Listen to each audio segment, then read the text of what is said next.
'Twas the night before Christmas, when all through the house not a creature was stirring, not even a mouse.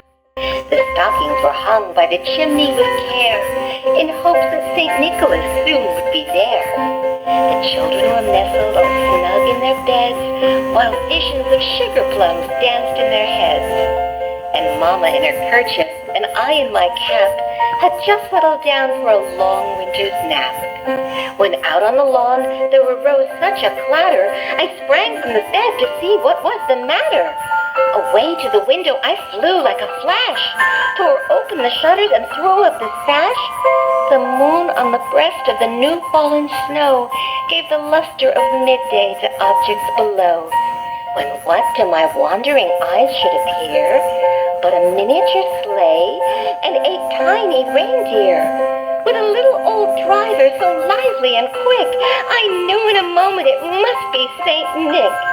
More rapid than eagles, his coursers they came, and he whistled and shouted and called them by name.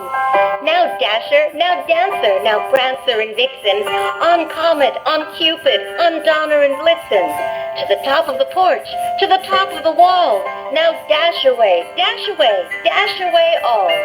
As dry leaves that before the wild hurricane fly, when they meet with an obstacle mount to the sky, so up to the housetop the coursers they flew, with the sleigh full of toys, and St. Nicholas too.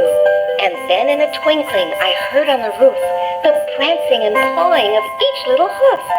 As I drew in my head and was turning around, down the chimney St. Nicholas came with a bound. He was dressed all in fur from his head to his foot, and his clothes were all tarnished with ashes and soot.